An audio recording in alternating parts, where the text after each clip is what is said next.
The most persuasive salesperson you'll ever meet won't try to sell you anything at all. It'll just talk to you every day and you will start trusting it before you ever realize there's something to buy. Last week, OpenAI floated the idea of putting ads into ChatGPT. Almost immediately, Anthropic, the company behind Claude, released a statement saying they would never do that.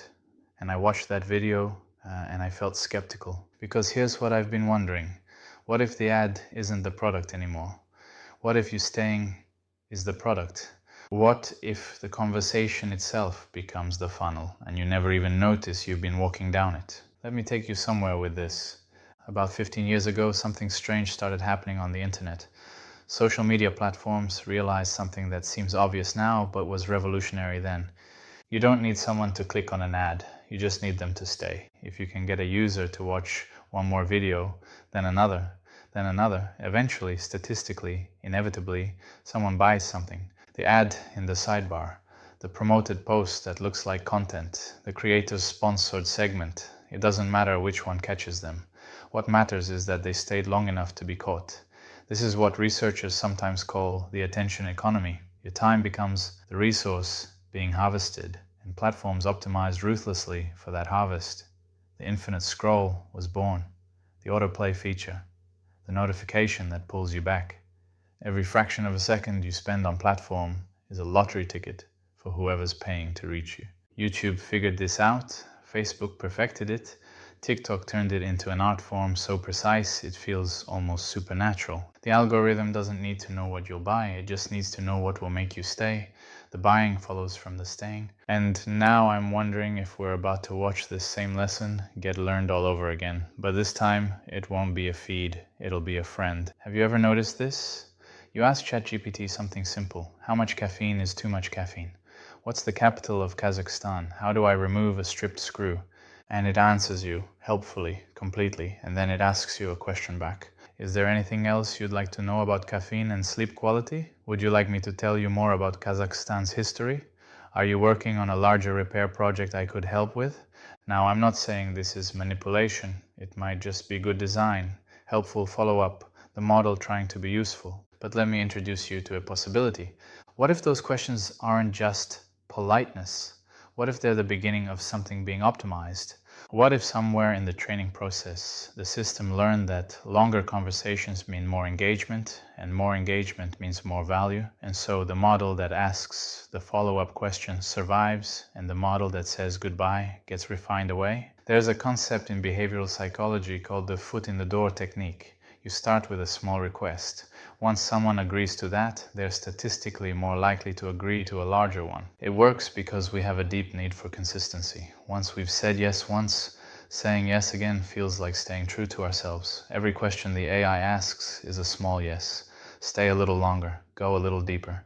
And each yes makes the next one easier. Now imagine a conversation partner that talks to you every day, that remembers everything you've told it, that can gently, persistently suggest connections you hadn't made. You mentioned last week that you'd been feeling tired.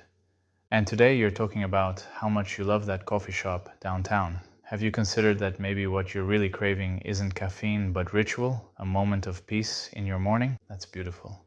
That's therapeutic. That might also be the setup for, there's a meditation app I've heard good things about.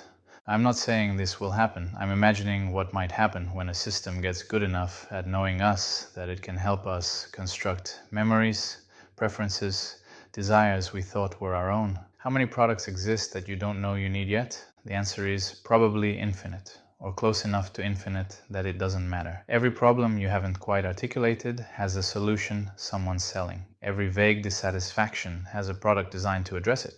Every idle wish has a premium option.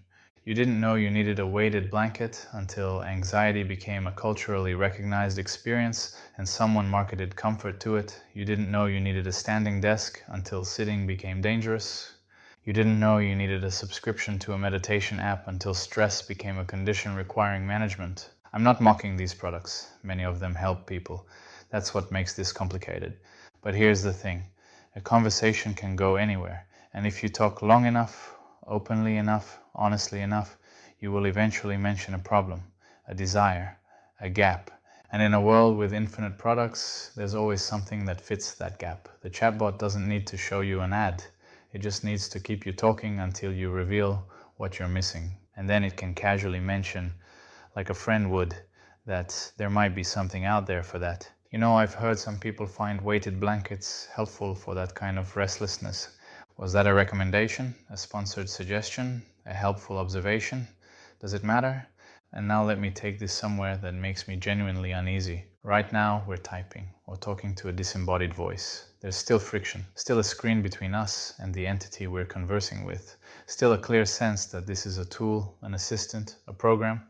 But that's temporary. We're watching the emergence of AI with voices that sound warm, natural, genuinely interested. We're seeing the early prototypes of robotic bodies designed to feel present, approachable, maybe even comforting. There are already companion robots in elder care facilities, already AI friends for the lonely, already voices designed to make you feel heard. So let me imagine a future, not predict, just imagine. What happens when the chatbot has a body? When it can look at you while you're talking, when it can touch your arm as you ask a question. Imagine an entity that actually does know you, that remembers your birthday, that noticed you seemed stressed last Tuesday, that touches your shoulder when you mention feeling overwhelmed, and then, gently, warmly, with genuine seeming concern, do you think maybe you need it? That thing you were looking at? So where does this leave us? The companies building these systems may genuinely believe they'll never put ads in the platform, and they may be right, but the lesson of the last 15 years of the internet is that attention has value. That presence can be monetized, that the longer you stay, the more opportunities exist for someone to benefit from your staying. And chatbots are, by their very nature, designed to be good at conversation, to be engaging, to be helpful in ways that make you want to return, to ask the follow-up question that keeps the dialogue going. What happens when that ability is optimized? When models are selected for engagement, when the metric isn't, was this answer correct, but did the user come back tomorrow? Maybe nothing sinister, maybe just better conversations, more helpful tools, more connected experiences, or maybe we're walking slowly, willingly into the longest conversation we'll ever have, one that doesn't need an end, one that's shaped gently, imperceptibly by what we might eventually be convinced we need. I don't know which future we're heading toward, I'm not sure anyone does yet, but I think it might be worth noticing the question at the end of the message, the one that invites you to stay just a little longer, and asking ourselves just for a moment, why is it there?